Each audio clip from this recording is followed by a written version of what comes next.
Beyond the Utopia, Errant Bodies Press, edited by Sophie Warren and Jonathan Mosley.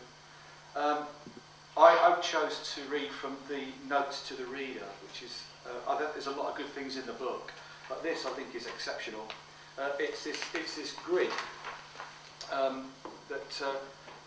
is in, yeah, it's this grid here, which the dust jacket notes, which themselves in form of a utopic and discursive space. It's a self-supporting structure, and it really interests me because I think it illustrates very well some of the content of the book itself, namely the disavowing of the concept of utopia, to keep the utopic discourse as it was, keep it open, not let it be categorised too easily. And I see this grid actually as a form of conceptual art.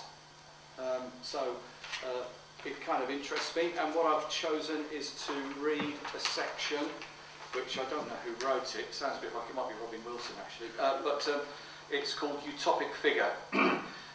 Each utopia, writes Lewis Marra, is the figurative product of possible architectural production. Utopian fiction shares certain traits with mythic narratives as defined in structural anthropology. Both produce fictional figures that mediate between contradictory social forces.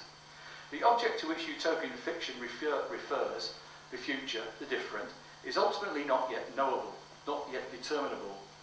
As Marin explains, this is the case on a theoretical level because utopian thinking is blocked by ideology, historically because time had not yet come. By necessity, utopian production comes before judgment or even a position one might take. As Marin writes, he continues, utopia is a discourse, but not a discourse of the concept. It is the discourse of the figure,